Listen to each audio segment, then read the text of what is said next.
जय श्री सीताराम भक्तों, स्वागत है आपका हमारा YouTube चैनल ब्रह्मेश्वर महादेव ज्ञान दर्पण में। भक्तजनों, आज हम चर्चा करने वाले हैं, जैसे माता की जो नवरात्रियां आ रही हैं, इसमें जो है माँ दुर्गा के जो प्रसन्न करने के लिए श्री दुर्गा सप्तशती का जो पाठ है वो कैसे करना चाहिए, उसमें हमें किन नियमों को मानना चाहिए, उसकी क्या विधि है, इसको जो है थोड़ा किस चीज़ की सावधानी बरतनी चाहिए, ये सारे हम बताने वाले हैं। भक्तजनों, यदि आप हमारे चैनल पर नए हैं तो इसको सब्सक्राइब करिएगा। वीडियो आपको अच्छी लगे तो इसको लाइक कीजिए, ज़्यादा से ज़्यादा लोगों तक शेयर कीजिएगा। भक्तजनों, जैसे कि कुछ लोगों ने जो है पूछा था हमसे कि भाई जैसे कि भाई हमारी माताएं बहनें जो है, यानी कि महिलाएं जो है, माता दुर्गा सप्तशती का पाठ कर सकती हैं क्या, या इसे कैसे करना चाहिए, किसको इसको करना चाहिए, इसकी क्या विधि है, वो मैं आपको बता दूं। भक्तजनों, सबसे पहले तो मैं बता दूं कि जो पाठ करना चाहते हैं, सबसे पहले तो इसमें पवित्रता और सात्विकता का विशेष ध्यान रखना है। जो सबसे पहली जो मुख्य शर्त है वो यही है कि पवित्रता, शुचिता, शुद्धता का विशेष ध्यान रखना है। खासकर जब हम पुस्तक का चयन करते हैं पढ़ने के लिए, ये एक पुस्तक नहीं मानो एक ग्रंथ है हमारा। जो दुर्गा सप्तशती का जो है एक छोटा एक ग्रंथ ही है ये। तो इसको सबसे पहले तो इसको पुस्तक तो मानना ही नहीं है, इसको तो साक्षात माँ जगदम्बा को ही इसको मान करके इसकी पूजा अर्चना करनी चाहिए और इसका जो है चयन करना चाहिए। जब हम पाठ करने के लिए पुस्तक का चयन करते हैं तो सबसे पहले मैं आपको बता दूं, हमेशा गीता प्रेस गोरखपुर से जो प्रकाशित पुस्तकें हैं, जो भी हमारे सनातन धर्म से जुड़ी हुई, जैसे कोई वेद हो, ग्रंथ हो, भक्तमाल हो, या जो भी हमारे जो सनातन धर्म से जितने भी हमारे ग्रंथ इत्यादि हैं, ये गीता प्रेस गोरखपुर से ही खरीदनी चाहिए। क्योंकि यहाँ की जो है शुद्धता की जो प्रमाणिकता है, ये हमारे संतों ने जो है इसको प्रमाणित किया हुआ है, क्योंकि उन्होंने इसका चयन किया हुआ है कि इसको जो है ये हर तरफ से जो है पवित्र है। तो इसलिए जो है गीता प्रेस गोरखपुर की ही पुस्तक खरीदने की जो है सलाह दी जाती है। दूसरी बात यह है कि जब हम पुस्तक जब हम पाठ करने बैठते हैं, सबसे पहले स्नानादि से निवृत्त होकर के शुद्ध आसन पर बैठे, और जो हम पुस्तक पढ़े, जब हम पाठ करने बैठे शुद्ध आसन पर बैठे, अपने आगे जो है एक घी का दीपक जलाएं, एक जो है छोटा आचमनी के लिए एक पानी का लोटा जरूर रखें, आचमनी रखें। और सबसे पहले जो है जब हमने पाठ करना है तो पाठ करने के लिए, जब पाठ की पुस्तक रखने के लिए एक चौकी या जो स्टैंड आता है, स्टैंड पे या चाहे कोई लकड़ी की जो पटरा या चौकी जो है, उसके ऊपर जो है लाल कपड़ा बिछा करके उसके ऊपर जो है इस पुस्तक को जो है विराजित करें। और विराजित करके सबसे पहले जो है भगवान गणेश जी का ध्यान करें, गणेश जी की पूजा करें, अपने सदगुरुदेव का पूजन करें, सदगुरुदेव से आज्ञा लें और सदगुरुदेव का जो पूजन करें, पंचनाम देवताओं का पूजन करें। उनका पूजन करने के पश्चात यदि आप जो है संस्कृत पढ़ लेते हैं तो स्वस्ति वाचन इत्यादि अगर कर लेंगे तो ज़्यादा बढ़िया रहेगा। और नहीं तो वैसे जो है आप पंचनाम देवताओं का जो है पूजन कर सकते हैं। कलश तो घर में होता ही है, कलश का पूजन होता ही है, कलश की पूजा कर लेते हैं। तो इस प्रकार से अपने कुल देवी देवताओं का पूजन करके, अपने जो है माता पिताओं का जो है आशीर्वाद लेकर के उनका जो है, उसके बाद जो चौकी पर पुस्तक रखें और सबसे पहले क्या करें कि आचमन करें, आचमन करें और एक हाथ में जल लेकर के अपने आप को जो पवित्र करें, आसन को पवित्र करें, भूमि को पवित्र करें। उसके बाद जो है जो पुस्तक का जो है पूजन करना चाहिए। पुस्तक जो है गीता प्रेस गोरखपुर की जो पुस्तक है, इसी पुस्तक का जो है चयन करना चाहिए। अब इसमें जो है पुस्तक को जो है पंचोपचार पूजन करना चाहिए। जैसे इसका पूजन करने का जो है, जो पुस्तक को पूजन करें, इसका जो पूजन करने का जो मंत्र है, ओम नमो देव्यै महादेव्यै शिवाय सततं नमः, नमः प्रकृते भद्राय नियता प्रणतः समयताम। इस प्रकार से करके इस मंत्र से जो है पुस्तक का पूजन करना चाहिए भक्तजनों। और एक संकल्प लेना चाहिए। वैसे तो आप जब गीता प्रेस गोरखपुर की जो पुस्तक खरीदेंगे, इसमें जो है पाठ करने की संपूर्ण विधि दी हुई है। पहले जो है पाठ से पहले इसमें जो है जो पाठ करने की हमें कैसे करना चाहिए, क्या करना चाहिए, किसको करना चाहिए, इसकी जो है संपूर्ण विधि दी हुई है। इसको आप पहले इसको पढ़ लें, समझ लें, उसके बाद जो है पाठ करने बैठे। और फिर भी हम आपको मोटे तौर पर बता दें कि आप जो है सबसे पहले आचमन करें। आचमन करने के बाद आसन शुद्ध करें, जो अपना आसन शुद्ध कर लें, धरती शुद्ध कर लें। उसके बाद पंचनाम देवताओं का पूजन कर लें, गुरु जी का आशीर्वाद ले लें। उसके बाद जो है सभी देवी देवताओं का पूजन करने के पश्चात पुस्तक का पूजन करके एक जो है संकल्प ले लें। संकल्प जो है इस पुस्तक में दिया हुआ है, ये थोड़ा लंबा है। यदि इतना लंबा आप नहीं पढ़ सकते, समय का अभाव है, तो छोटा रूप का जो है संकल्प जो है हमने संकल्प करने की विधि आपको जो है डिस्कशन में दे रखी है। उसी संकल्प को जो है आप कर करके उसमें जो है उसी जो अपना जो है नाम गोत्र इत्यादि उच्चारण कर करके उसमें जो है आपने आगे जो है उसमें अपना नाम और अपने बंधु बांधवों का नाम लेकर रहे।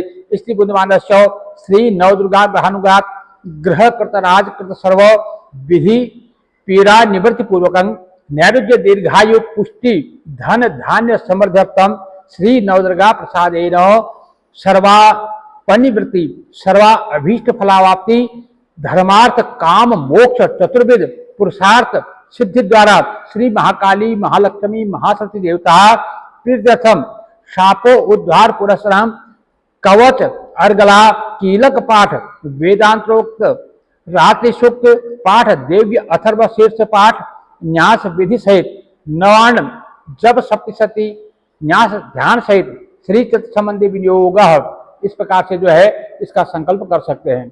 और यदि इसमें से आपको पढ़ने में लंबा लगता है तो हमने जो है संक्षेप में विधि आपको बताई है। अपना नाम गोत्र इत्यादि बोल करके उससे भी आप संकल्प कर सकते हैं। तो इस प्रकार से आप जो है वो जो है इसका संकल्प कर लें, पुस्तक का पूजन कर लें। पाठ जब आप करें तो पाठ में जो है कुछ चीज को हमें खास ध्यान रखना होता है। खास ध्यान क्या रखना होता है जब पाठ करें? पाठ करते समय बहुत से लोगों को हम देखते हैं जब पाठ वो करते हैं तो ऐसे ऐसे कोई ऐसे ऐसे हिलता है, कोई ऐसे ऐसे हिलता है। पाठ करते समय बिल्कुल सावधान, रीढ़ की हड्डी सीधी और सीधा बैठ करके ही जो है पाठ करना चाहिए। इसमें जो है आलस्य जो है वर्जित है, आलस्य नहीं आना चाहिए, किसी प्रकार जिम्हाई नहीं आनी चाहिए, क्योंकि ये पाठ को जो है बिल्कुल सावधानी पूर्वक करना होता है। इसका जो हम उच्चारण करेंगे ना तो बहुत ही तीव्र स्वर में उच्चारण करेंगे, ना ही बहुत ही धीरे बोलेंगे, मध्यम स्वर में करेंगे। अपना जो मध्यम जो होता है, मतलब बीच का जो होता है, साधारण भाषा में ही इसको जो है बोलेंगे। ज्यादा चिल्ला करके भी नहीं बोलना है, बिल्कुल धीरे भी नहीं बोलना है, बिल्कुल मध्यम जो है स्वर में इसको बोलना है। बहुत तेज तेज भी नहीं बोलना है और बहुत धीरे धीरे भी नहीं बोलना है। और ज्यादा मतलब कई लोग क्या करते हैं कि अपना जो है थोड़ा सा इसको फिल्मी लय में, जैसे आजकल हम देखते हैं कई जगह क्या होता है कि उसको जो है अपना बाजा वाजा बजा करके थोड़ा उस लय में गाते हैं। इसका पाठ वैसे भी नहीं करना चाहिए, इसका शांत चित्त होकर के इसका पाठ करना चाहिए।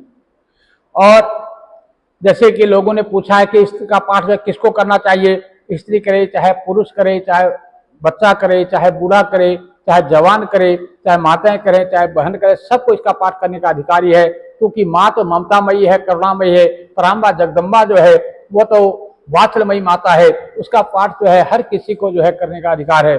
लेकिन पवित्रता, शुद्धता, इसका विशेष ध्यान रखना है। उच्चारण सही होना चाहिए। यदि आपको संस्कृत पढ़ने में उच्चारण सही नहीं हो सकता तो आपको जो है इसका हिंदी में भी जो है आप इसको पढ़ सकते हैं। हिंदी जो है इसकी हिंदी में भी इसका जो है अर्थ इसका दिया गया है, उस अर्थ का जो है आप उसको भी पढ़ सकते हैं। इसमें कोई वो नहीं है, क्योंकि वैसे तो जो हमारी वेद भाषा जो है संस्कृत है, संस्कृत पढ़ना आना चाहिए। यदि किसी कारण से आप पढ़ नहीं पाते हैं तो आप किसी पुरोहित को या पंडित जी को अपने घर में आमंत्रित करके उनके द्वारा जो है इसका पाठ करवा करके आप उसको बैठ करके एकांत चित्त होकर के सुनना चाहिए। बहुत से लोगों को हमने देखा है, उन्होंने कहा जी पंडित जी आप हमारे घर में आकर पाठ कर देना। पंडित जी बेचारे वहां घर में पाठ कर रहे हैं, जो घर के मालिक है उनका आता पता नहीं है, वो सब अपने कारोबार में व्यस्त है। पंडित जी अंदर पाठ करें, लेकिन ऐसा भी कोई नहीं। आपको हालांकि फल उसका मिलता है, घर में आपका पाठ हो रहा, घर का जो है आपकी निगेटिव ऊर्जा दूर होती है, घर में पॉजिटिविटी आती है, घर में आपका सकारात्मकता बनती है, लेकिन आपको उस कथा उस पाठ को जो है श्रवण करना चाहिए वहां बैठ के, तब उसका पूर्ण फल प्राप्त होता है। तो इस प्रकार से जो है उसका जो इसका पाठ करना चाहिए। यदि आप नित्य प्रति जो है रोज जो है 13 अध्याय इसमें दिए गए हैं, 13 अध्याय का जो है पाठ है। 3 इसमें पहले हैं, पहले कवच, फिर अर्गला, फिर कीलक, और 3 जो है रहस्य बाद में, वैध जो प्रधानिक रहस्य, और जो इसमें 3 प्रकार के जो रहस्य है, उन तीनों प्रकार का जो है रहस्यों का भी जो है वैकल्पिक रहस्य है, गहन रहस्य है, मूर्ति रहस्य है, इन तीनों रहस्यों के बारे में जो है इसमें इन तीनों रहस्यों का भी पाठ करना चाहिए। जैसे पहले 3 जो है कवच, अर्गला, कीलक का पाठ कर लिया, फिर 13 अध्याय का पाठ कर लिया, उसके बाद तीनों रहस्यों का पाठ कर लिया। और यदि आप रोज इतना पाठ नहीं कर सकते, इतना समय आपके पास नहीं है, तो आपको क्या करना है, पहले दिन जैसे अपने तीनों कवच, अर्गला, कीलक तीनों का पाठ कर लिया, उसके बाद में जो है अपने पहला अध्याय का पाठ कर लिया, पहला अध्याय का पाठ कर लिया, फिर उसके बाद में जो है तीनों रहस्यों का पाठ कर लिया। तो इस प्रकार से पहले दिन जो है पहले दिन में जो है पहला अध्याय का पाठ करना चाहिए, दूसरे दिन जो है दूसरा अध्याय और तीसरा अध्याय का पाठ करना चाहिए, तीसरे दिन जो है चौथे अध्याय का पाठ करना चाहिए, और चौथे दिन जो है 5वां, 6वां, 7वां और 8वां, चौथे दिन जो है इन 4 अध्यायों का पाठ करना चाहिए, और 5वें दिन जो है 9वां और 10वां अध्याय का पाठ करना चाहिए, और 6ठे दिन जो है सिर्फ 11वें अध्याय का पाठ करना चाहिए, और 7वें दिन जो है 12वां और 13वां इनका पाठ का इन अध्यायों का पाठ करना चाहिए। इस प्रकार से 13 अध्याय का पाठ हो जाता है 7 दिन में। बाकी जो है जब आप पाठ करते हैं तो पहले तीनों जो है कीलक, कवच, अर्गला, कीलक का पाठ करना है, बाद में जो है तीनों रहस्यों का पाठ करना है। ये तो पाठ की विधि हो गई है। एक इसमें जो मुख्य जो इसकी रीढ़ की हड्डी जो कहलाते हैं, जो मुख्य जो है इसमें जो कुंजिका स्तोत्र, कुंजिका स्तोत्र जो है उसका कुंजिका स्तोत्र पाठ करने मात्र से जो है दुर्गा सप्तशती के पाठ करने का फल प्राप्त हो जाता है। तो कुंजिका स्तोत्र को जो है दुर्गा सप्तशती की जो है रीढ़ माना गया है। उसमें क्या है, बीज मंत्र है, तो बीज मंत्रों का जो है खास करके ध्यान रखना होता है, विशेष उसका ध्यान रखना होता है, शुद्धता का विशेष ध्यान रखना होता है। उच्चारण का इसमें बहुत ज्यादा महत्व है। उच्चारण में जो है थोड़ी सी भी मिस्टेक जो है अर्थ का अनर्थ कर देती है, इसलिए उच्चारण जो है हमेशा शुद्ध होना चाहिए। यदि आप उच्चारण करने में असमर्थ हैं, यदि आप शुद्ध उच्चारण नहीं कर पा रहे हैं, तो उसको जो है आपको किसी से करवा करके सुन लेना चाहिए, और कोशिश करना चाहिए कि आपको जो है उच्चारण शुद्ध हो। क्योंकि जैसे हम कहते हैं बीज, बीज का मतलब क्या हुआ, बीज मंत्र, बीज का मतलब क्या हुआ, यदि हम आम का बीज डालेंगे तो आम उगेगा, अमरूद का बीज डालेंगे तो अमरूद उगेगा, यदि हम क्या कहते हैं कोई कांटेदार बीज बोएंगे कांटेदार उगेगा, तो जैसा बीज हम बोएंगे वैसा ही वो उगेगा। इसलिए इसमें भाषा का जो है शब्द उच्चारण का विशेष ध्यान रखना होता है। तो इन चीजों का ध्यान रखते हुए इस जो है बीज मंत्र का जो है पाठ बड़े ध्यान से करना चाहिए। और जो इसमें जप का जो दिया गया है, जब हम पाठ करते हैं तो इसमें जो है ये हमारे जो मंत्र हैं ये स्थापित हैं, इनको भगवान शंकर जी ने जो है कील रखा है, मतलब इनको जो है ताला लगा रखा है, तो इनका ताला खोलना होता है। तो इनको ताला खोलने के लिए क्या आता है कि उसमें जो है हमें शाप विमोचन का जो है हमें पाठ करना होता है। अब इसमें क्या है कि अलग अलग तरह से जो है हमारे अलग अलग विधि बताई गई है कि सबसे पहले तो क्या है, शापोद्धार के लिए हमें जो है 7 बार शुरू में और 7 बार अंत में जो है ओम ह्रीं क्लीं श्रीं क्रां क्रीं चंडिका देव्यै शाप नाश अनुग्रह कुरु कुरु स्वाहा, इसका जो है हमें 7 बार आदि में शुरू में और 7 बार जो है बाद में जो है इसका जाप करने से इसको जो है शापोद्धार से खुल जाता है। और उसके बाद जो उसका कील खोलने के लिए इसमें जो है अलग अलग विधि दी गई है। अब क्या कि कुछ जो हमारे महर्षियों का मत है, उनके मत से क्या है ओम श्रीं क्लीं ह्रीं सप्तरी चंडिका उत्कीलन कुरु कुरु स्वाहा, किसी का ये मत है। मतलब इसमें 3-4 मत आपने दिए गए हैं, पुस्तक में आप देखेंगे, लेकिन आपको जो है जो आपको अच्छा लगता हो इन 3-4 में से एक ही करना है।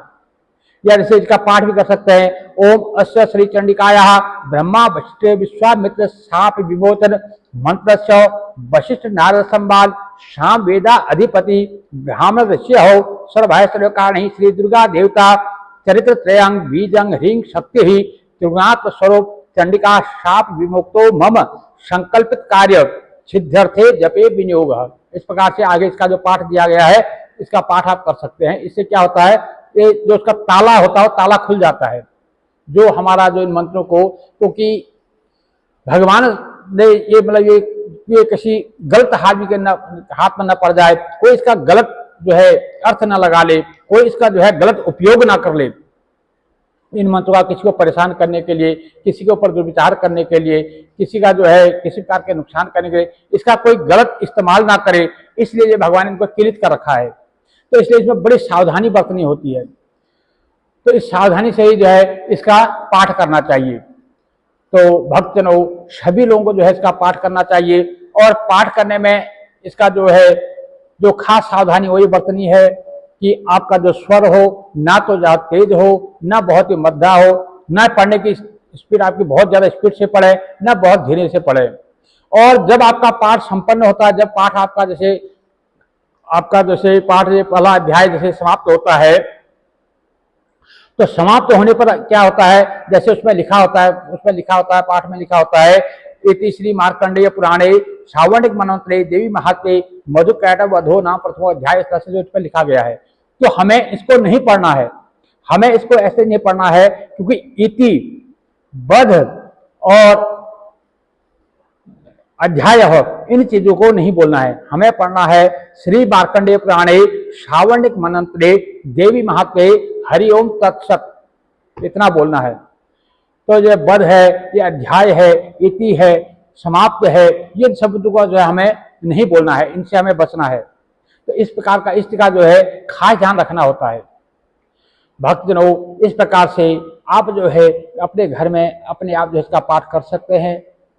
और यदि किसी प्रकार से आपको कुछ संशय हो तो एक दिन जो है अपने कुल पुरोहित को जो है अपने घर में आमंत्रित करके आप जो है सविधि से उनसे आप पाठ करवा सकते हैं, पाठ पढ़वा सकते हैं। क्योंकि इसका उच्चारण का जो है खास ध्यान रखें। और यदि आपको संस्कृत में उच्चारण करने में कहीं परेशानी होती है तो आपको जो है हिंदी में इसका अर्थ दिया गया है। जो सारे जो गीता प्रेस गोरखपुर की जो पुस्तक है इसमें जो है संस्कृत है, तो संस्कृत के साथ जो है इसमें हिंदी भी दी गई है। आप इसका हिंदी आप पढ़ सकते हैं, उससे जो है आपको सबको समझ में भी आ जाएगा। जो उसके बाद क्योंकि बिना समझे तो इस पुस्तक को पढ़ना ही नहीं है। क्योंकि मैंने कहा ना, इसको पहली बात तो यह है कि इसको पुस्तक न मान करके इसको ग्रंथ मानना चाहिए, साक्षात देवी का स्वरूप इसको माने। और जब आप पाठ करें आप ये समझ लें कि सामने माता भगवती बैठी हुई है और हम बोल रहे हैं और वो सुन रही है, हम बोल रहे हैं वो सुन रही है, ऐसा मन में आप भाव करके इसको पढ़ेंगे, इसको पाठ करेंगे तो आपको जो पाठ का तो आनंद आएगा, इसका फल भी जो है आपको अत्यधिक प्राप्त होगा। तो इस प्रकार से आपको जो है 13 अध्याय अगर आप पाठ कर लेते हैं, इसमें आपका जो है प्रथम चरित्र, मध्यम चरित्र, उत्तम चरित्र, तीनों चरित्रों का आपका पाठ भी हो जाता है। यदि आप 13 अध्याय का पाठ रोज कर सकते हैं तो अति उत्तम है। नहीं तो जैसे मैंने बताया तो उसको जो है 7 दिन में विभक्त करके उस पाठ को कर सकते हैं। जैसे आपको अच्छा लगे उस हिसाब से इसका पाठ कर सकते हैं। कुंजिका स्तोत्र का पाठ आपको रोज करना चाहिए। तीनों जो कवच, अर्गला, कीलक, इनका पाठ रोज करना चाहिए। तीनों रहस्यों का पाठ आपको रोज करना चाहिए। उसके अलावा जैसे और भी है, जैसे आपके पास अगर समय है तो आप इनका पाठ भी बीच में, जैसे आप जो कवच के बाद में जैसे ये कीलक कर लिया, कीलक के बाद में अपना देवी अथर्व शीर्ष है, तंत्रोक्त राक्ति सूत्र का पाठ है, और ये जो है अपना वेदोक्त राक्ति सूत्र का पाठ है। इन पाठों को भी आप कर सकते हैं। और यदि आपको किसी कामना विशेष कर इस पाठ को करते हैं तो इसमें जो है संपुट लगाया जाता है। जैसे हम रामचरितमानस का जो पाठ करते हैं उसमें संपुट लगाते हैं ना, जब मंगल भवन मंगलहारी या दीन दयाल विदुर संभारी, या जैसे अलग अलग प्रकार के हम उसमें जो है संपुट लगाते हैं, उसी प्रकार से इसमें भी संपुट लगाने का विधान है। तो इसमें जब संपुट लगाने के लिए जो है इसके पुस्तक के पीछे जो है मंत्र दिए गए हैं। इस पुस्तक के पीछे जो है 30 मंत्र दिए गए हैं। उन मंत्रों को जो है आपको बीच में लगाना है। उसमें से जैसे दुख दारिद्र्य नाश के लिए अलग है, रक्षा पाने के लिए, समस्त विद्याओं की प्राप्ति के लिए और सब प्रकार के कल्याण के लिए, शक्ति प्राप्ति के लिए, हर चीज के लिए अलग अलग है, बाधा मुक्ति के लिए, उसको जो है महामारी दूर के लिए, इसके लिए अलग मंत्र दिए गए। महामारी दूर के लिए जयंती मंगला काली भद्रकाली कपालिनी दुर्गा क्षमा शिवा धात्री स्वाहा स्वधा नमोस्तुते। तो इस प्रकार से जैसे हम रामचरितमानस का पाठ करते हुए जैसे हम उसका संपुट लगाते हैं, वैसे इसमें भी जो है संपुट लगाना चाहिए। तो इस प्रकार से करने से इसकी जो है हमारी मनोकामनाएं अति शीघ्र प्राप्त होती है और इसकी जो भी मनुष्य जिस कामना से इस पाठ को करता है उसकी जो है कामनाएं पूर्ण जरूर होती है। क्योंकि माता भगवती जो है वो वात्सल्यमयी माता है, वो जो है ममतामयी जो माता है वो अपनी ममता बिखेरती है। बस हमने जो ध्यान रखना है अपनी भावना को शुद्ध रखना है। किसी को अहित करने के लिए, किसी को नुकसान पहुंचाने के लिए, किसी के साथ कोई बैर भाव पैदा करने के लिए या किसी का अहित सहने के लिए जब हम पाठ करेंगे तो उसमें हो सकता है कि हमारा नुकसान हो सकता है। इसलिए इस भावना को निकाल करके हमें माँ की कृपा प्राप्त करने के लिए, अपने कल्याण के लिए, अपने इस संसार के सुख सुविधाओं के लिए, अन्यथा जो है सब प्राप्ति के लिए हमें इनका जो है सदुपयोग करना चाहिए। भक्तजनों, मैं समझता हूं कि जो मैंने अपनी छोटी बुद्धि के अनुसार जितना मुझे ज्ञान था उस हिसाब से मैंने आपको बताया और आप लोगों को समझ भी आ गया होगा। सभी मेरी माताएं बहनें भाई बंधु सभी इस पाठ को कर सकते हैं और इसको करना भी चाहिए। भक्तजनों, यदि आप हमारे चैनल पर नए हैं तो इसको सब्सक्राइब करिएगा। वीडियो आपको अच्छी लगे तो इसको लाइक कीजिएगा, ज़्यादा से ज़्यादा लोगों तक शेयर कीजिएगा। जय जय श्री सीताराम। भक्त